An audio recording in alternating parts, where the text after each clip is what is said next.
Hey guys, so this project was split into two main phases that our team had to go through. Our first phase as a team, what we had to do was complete writing code full of bugs. The second phase was just receiving unfamiliar code from another team and finding the bugs that they inserted. So what we're going to be discussing today is how the process of writing the code and inserting bugs, what you have to deal with the challenges that we had to face as a team. We will also be talking about how our test preparation for the unfamiliar code was built, how it helped us. And last, we are going to be talking about the implementation of debugging. How do you actually go through unfamiliar code and search for the bugs and fix them? When looking through the code for potential places to add faults, some components in particular were good candidates, such as modifying loop ranges so they go out of bounds of a data structure. Some risky parts of the code, such as anywhere where pointers were used, also made a good location for bugs. The use of input validation functions in our code made for a convenient way to sabotage the operation of the program by allowing the checks to let some bad input through, which would cause an unexpected state in the program. All right, so for phase two, we have the test prep, and here, so in order to test code, we believe that there should be a level of randomness in testing. So this would be pretty much the inputs to the program. So we create a test bed using Python that will essentially just generate a student CSV file. So the script will ask the user to provide the file type they want to generate. This is like an invalid file or a valid one, and then how many students they want to generate. And then here, the cap that we use is just 1,000. Since we just need a cap, that's just what we chose. And then this one, we can just see how the CSV file looks. So the names are obviously random. And as well as the U numbers, and then the emails have some semi-randomness to them, and then the grades as well. And then you can see the code here as well for the name, how it works, and the email, the grade, and the U number. And then we have how it looks like in the terminal. So it'll first ask you whether you want valid generated information or invalid. Invalid just looks like either it's pretty much on the grades. Well, so it'll give you like negative numbers as well as positives, and then for the email, it'll just use like other email addresses like Gmail or Yahoo that maybe were not considered as valid for the application, and then it'll ask you how many to generate.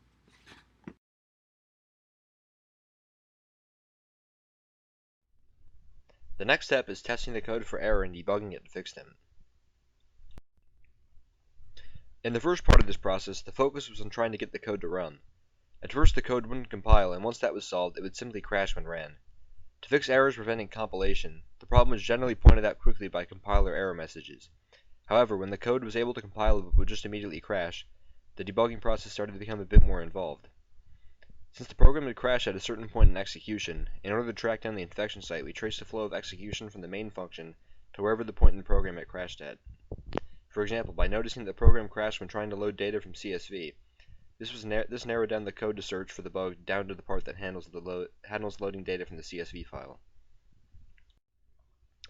With the program now able to run, the next part of the debugging process was to run the code testing each of the main required functionalities: loading data from and saving to a CSV file, displaying the class roster, adding students, searching for students, and deleting students. To start, we simply ran the code multiple times, trying different combinations of menu options each time.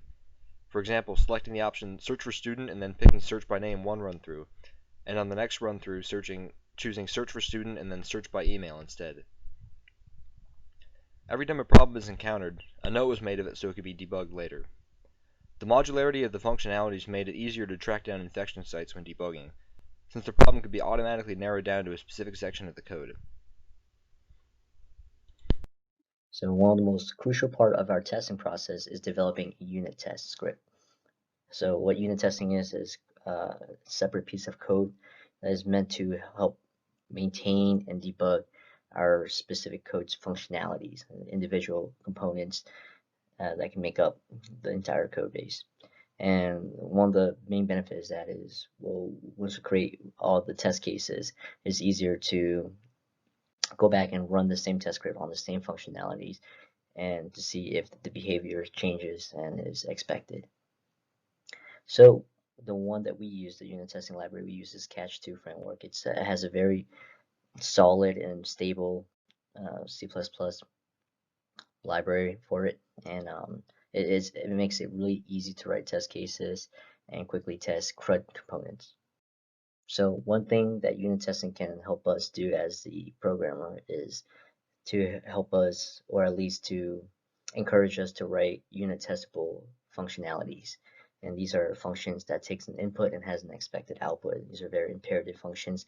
They're easier to maintain and easier to debug. For instance, like originally, if you look to the top left, we had the search option ID student, and this function actually does two things. One is to take in user input, and two is to search into the database in the data extraction layer to see if that student exists in that database. So we have an input and output stream, and also something that, or a logic that processes that input. So what we can do, because this is actually pretty hard to unit test, in order to test two things, and normally unit testing is required that you test individual components. So you want to test the input functionalities of it separate from the actual data extraction layer. So what we can do is, with unit testing in mind, we can create a better function. So for instance, if you look at the bottom left, actually modify the original functions to have a function called query student, which would takes in a parameter and also a parameter type, because we can search students by ID, by email, or by name.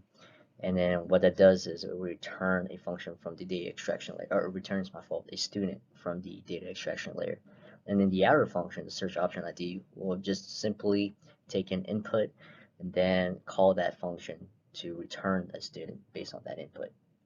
So the reason why we do that is if we write a separate test case for the query students, we can see if the data extraction layer works. And then we can write another test script for the search option ID. And if we know that the query student function works with our unit testing and something fails in the search option ID, then we know the problem resides in the input processing and not the actual data extraction part. And to the right is an example of what the test cases would look like. And this is testing for the two functions that, or the function, I guess all three functions that was mentioned before, with searching students based on name, email, and ID. We can write separate test cases for them. If we know that the inner function works, like the query student works for all three, and then something fails with the search option ID, then we know that the problem comes from the input and not the data extraction. One challenge with unit testing is sometimes you need to I guess test the input streams, user input streams. For instance, the add new student in the top left code snippet there, it takes in user inputs and then returns back a new student, or I guess adds a new student to the database. And we can't simply just test the add student part of it, mostly because it's just a constructor that calls the unit class, or the student class. So we need to test the actual input to see if the input is working. So what we can do is we can mock the input stream. Normally when we talk about mocking and unit testing, we're usually mocking API calls. That's because we want to mock to see if we make a call to a server, it returns back certain values, and that value is true, or if that value comes back properly formatted, then the function knows how to process it. But in this case, we're going to be using input streams. So instead of actually manually typing in input streams, this would help us save us a bunch of debugging time by creating a mock stream. So if you see to the top right, I create a string stream called mock, and I basically pass in the parameters that the function will ask. So the function will ask for student, will ask for the student ID, and this and that, and we can just mock it by adding it to the string stream. And what we can do is we can switch the CN stream to point to the string stream that we added. So now whenever there's a call to CN, it will actually take in the next value in the string stream. So basically mocking the user passing in input values. And yep, and we create, again, Catch2 makes it really easy to not only create test cases, but also kind of organize and separate them. So we can have a section called testing at student, and within that section, there's a subsection that tests whether or not the after passing in the inputs from the string buffer, that the new students will come back exactly how we inputted.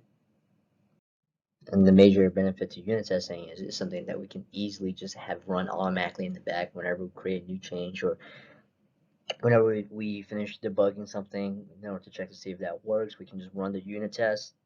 We can run specific unit tests, or for our case, we just have everything on one unit test, kind of, I guess, to just test everything, make sure that any changes that we made didn't affect logic from elsewhere. And if it passes all the assertions, then this is what it would look like. It says all tests pass, and if not, then it tells you exactly with catch to it tells you exactly which sections failed and what the output was and what the output was expected to be. And that's some place we can easily go back, knowing where the location of the actual fault is easier to actually go back and debug it and test it to see if there's any logical errors. So we'll go in further detail in the actual fault report what the exact faults that we found were, but here are some common faults that we found that we categorized when going through and debugging. First is no exception checks. The code that we received didn't have a lot of checks to see if the input behaves properly as expected.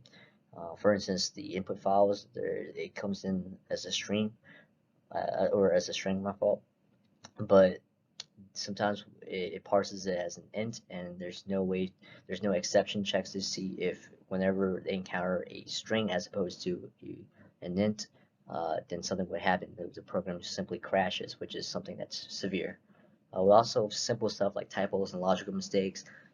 When I say logical mistakes, they're mainly going to be in the for loops. They're usually adding one more than expected. Instead of size minus one, it goes I all the way up to size, which means that they're accessing something out of bounds of the array. Some simple stuff like that, and having extra brackets to break the code, stuff like that. Incorrect return value is another big thing, but that's something that was easily found using the debugger and the console error or console log errors. And then input validations, again with input streams. This one is more of just a general input validations. Working with CN and IF streams is a little bit clunky if you don't use the proper cn.ignore or clear or flush the streams and stuff like that. With the program's required functions now working, it was time to start going out of our way to make the program fail. Whereas before, when testing, we would try to run the code with as little problems as possible, now the strategy was the opposite. In order to search for possible situations the program couldn't handle, we used input of varying quantity, for example a very large size class processor, or input with varying formats, such as entering strings for names that had characters separated by whitespace. So the first fault that we found was easily found. We tried to compile the program, and the program didn't compile. Take a quick look at the error message. We saw that there is a return false value in the void function. So it's simple. There is a void function that returns a boolean. The default it's a simple fault, but it's still severe because it causes the program to crash or to have a compile error. So we just fixed it by getting rid of the return value. The second fault was later found in one of the functions. Once we started doing the open box testing, we saw that the get new student from user does not always return student. In fact, it doesn't return new student, and it should too, because it's the actual function call expects you to return a student, and then the parent call, the outer call, will actually do something or process that student return value. But there was no return value. We labeled it as a medium because they didn't crash their program, but it does make the program expect or behave unexpectedly. So we returned the student that was instantiated inside the function. The third fault we found was another big one. As soon as we loaded up the program and compiled it and we ran it, it completely crashed. So it was a runtime error crash. And so we labeled it as very severe, and it's crashed during the instantiation of the college error object, which is the object that gets instantiated immediately. Basically, that object holds the database and is responsible for all the logic inside this program. The main problem with it is there was there was an invalid input data type inside the actual IF stream. And we can easily fix that by making sure that the input file is formatted correctly. But in reality, there should be an exception thrown, and then something to do with the exception, maybe like a message that says, hey, look, the input value is invalid, whatever, or we can just remove those rows, but we decide to just throw an exception and have a display message. That way the user knows there's something wrong with the input values and to change it, as opposed to kind of just sweep it underneath the rug. And the fourth fault that we found was something kind of minor, but we used to describe it as medium because it made the program work unexpectedly. So within the search option student, there's a menu that says click 1, click 2, click 3, or I guess enter 1, enter 2, enter 3 for which search option or which method to search by name, USF ID, or email. But inside the switch statements to call for it, the statement, the function calls are flipped. So if, for instance, if I choose 1, it should be searched by name, but the original code had it searching by IDs. So it just makes the UI kind of misleading, and it didn't crash the program, but it makes it work unexpectedly. So we switched it back to the proper order. Alright, so for the next fault, what we have for fault 5 is an this OF stream that opens the file here, and it's not inside a function or anything like that or in a class. So what this does is essentially just opening and deleting all the contents in the file before it actually reads and starts the main program. Since it's not like anywhere in a function, so it's not necessarily isolated. It just runs once the executable is run or ran. So this will essentially just delete all the students in that CSV file if there was any, and this would be a fault. Alright, so the next one is, so what we did here, it's commented out, but we just have to take it out. The next one what we have is when adding a student, the function skips entry of the first grade value. So whenever you run the script, it kind of just skipped a part of the grade. So let's see, if we go here,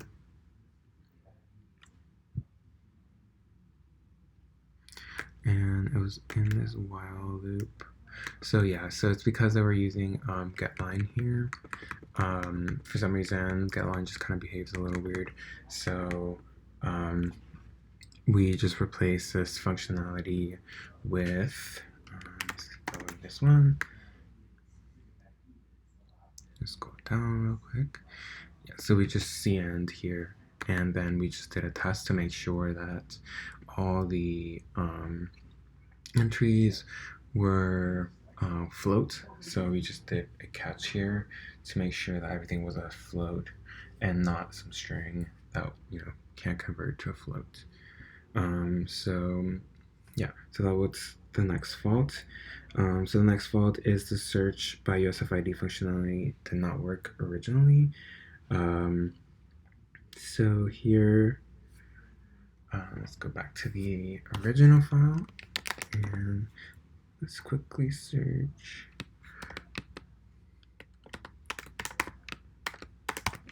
All right.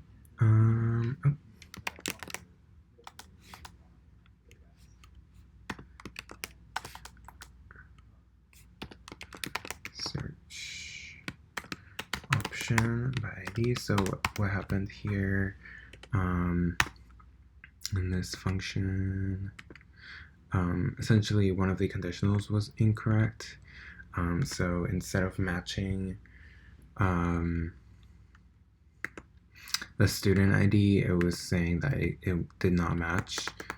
That's right here, sorry. So originally here, we, instead of saying they're equal, it just was always unable to find, or it would get the incorrect UID. So what we did here is just essentially change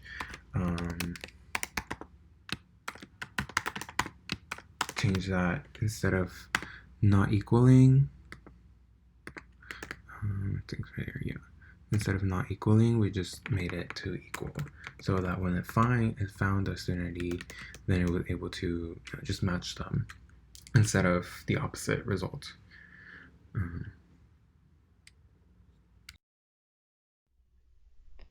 When trying to search for a student by email, the program always fails to find the student the user is looking for, even if the email is entered correctly. By inspecting the search option email function, it is apparent that the program is caused by the return statement. By simply changing this return statement to return the student object that was found, the function now correctly returns the object with the matching email. When choosing an option for search, if a non-integer is entered, the program will go into an infinite loop. Since this is a case of unexpected input causing an error, we can fix this problem by checking the user's input to ensure that they enter an integer. Now when a non-integer is entered, the program will just reprompt the user until they enter one. When attempting to update an existing entry, the changes the user makes will not be saved. The cause for this is in the update record function. In order to change the object the user wants, the array of students is searched through with a loop, but the loop iterates through the objects by value rather than reference, so any changes made in the loop will only be valid for that loop. To fix this, the loop should just access the objects by reference instead, so the original object will be modified. Now when a record is updated, the change is saved. Trying to search for a student's name that contains whitespace will cause the program to crash. This is because when extracting a string from CN, it stops when encountering whitespace, so the rest of the input stays in the buffer and the program will try to use it next time it prompts for a menu choice, which causes an infinite loop as the user is constantly reprompted for valid input. By using getLine instead of the extraction operator, the program will correctly handle input with whitespace.